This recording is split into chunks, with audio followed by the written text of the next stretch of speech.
Well, new trailer out for Picard season 2, which I may I may make the effort to seek out. I don't know. We'll see. I want to see the trailer regardless. Let us take a look.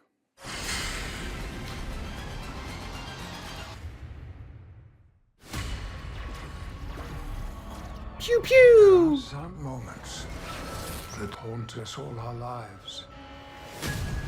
Moments upon which history turns. I have a feeling I'm gonna have to look up what happened in season 1. Well, hello, my I don't know how friend. much I. Oh, that What voice. is this? What have you done?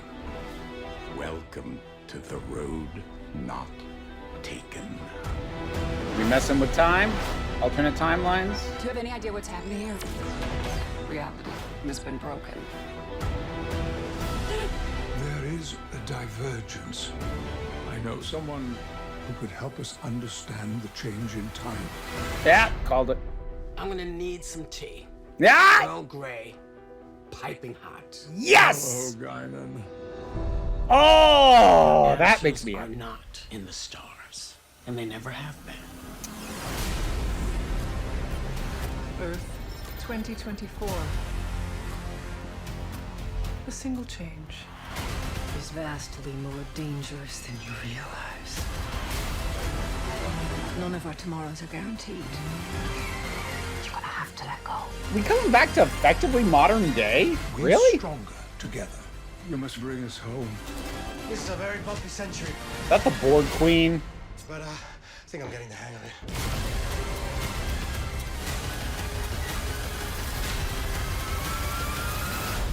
I believe you have one final frontier yet to come. Ha! Okay. Like I said, I think I'm gonna have to. I don't have the time to rewatch season 1. I think I'm gonna have to like read a synopsis or something, because I don't know how well I remember specifics, and I don't know how much this is gonna expect me to remember specifics. I remember all the characters, not names necessarily, but I remember what they did, basically. But look, let's be upfront about this. The things that have me interested in actually going out of my way to watch this: Q and Guinan. And I fully expect Guinan only appears in one episode. Do not care.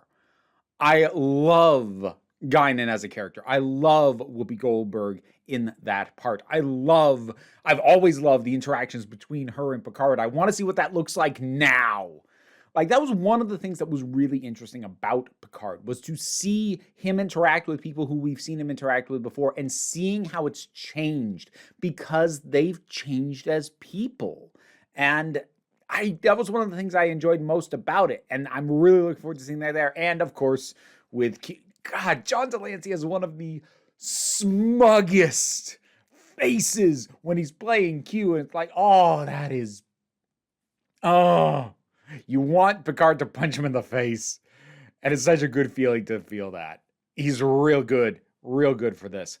If it wasn't for the involvement of those characters, and I'm curious about the glimpses of the Borg Queen. Makes me wonder if we're crossing over with First Contact material at all.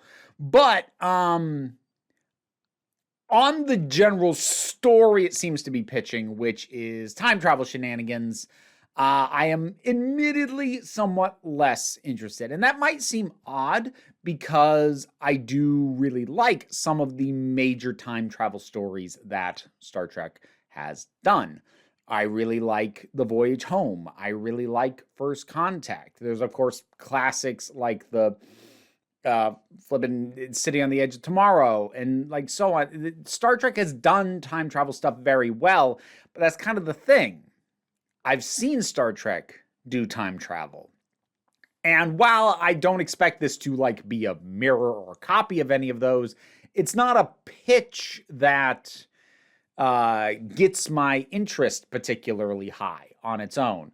Star Trek and time travel, okay, I've kind of seen that in various ways on numerous shows and in some of the movies. Oh, well, time traveling back to the modern day. Okay, well, I've seen that very specifically in one of the movies. So, you know, different time period. It's not the 80s anymore. It's not going to be the same thing. Like, I get that. I'm just saying that if this did not have the lore to me, that is Q, Guinan, Picard himself, you know, just the general story pitch kind of has me going, okay. But I can't deny the size of the grin. You saw the size of the grin on my face. Seeing John Delancey, seeing Whoopi Goldberg.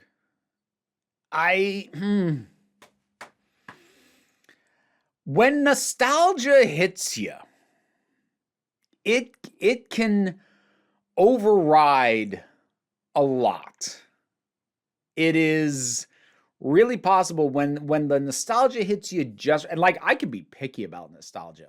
I'm picky about nostalgia to the point that a lot about what's in The Mandalorian doesn't work for me because it's trying to appeal to my nostalgia, but it's missing by inches, but it's missing. But man, if you can hit it square on,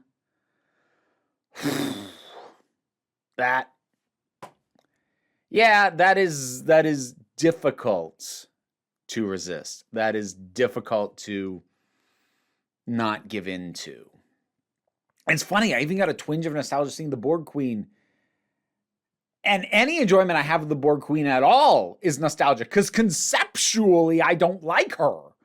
I don't like the very idea of her. The Borg shouldn't have a queen. They should be just a collective mind, because that's more alien. Giving them a queen and a leader makes them more comprehensible and less terrifying. So in concept, I don't like her, except I really like First Contact, and I kind of do like her, except I shouldn't. I don't like what it means for the Borg, but like I still do. Like that's what nostalgia can do. And like my distaste for her is something that's evolved over time, like as I became an adult and better understood the implications of her existence. But, you know, in my youth, seeing that movie in the theater for the first time, I just thought it was awesome. And I still remember thinking it was awesome. And that nostalgia is still there, and I cannot intellectually override it. Does this mean I'll love the show? I don't know.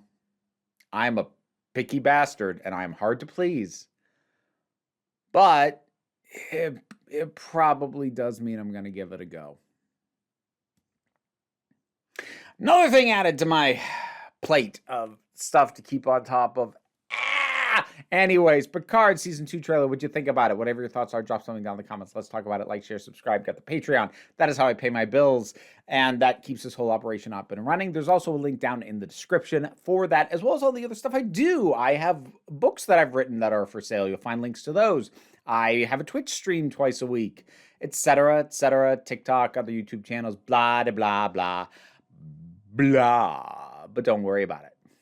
Take a relaxed attitude around here so you can just come on back next time you need a break. Thanks for sticking around into the credits. None of this would have been possible without my Patreon supporters. In particular, I want to thank Robin Powell, Tracy Scrabbit, Vincent Paul Bartolucci, Robin Moore, Shayla Gourlay, and Bookworm. Thanks for keeping this going. And to everybody,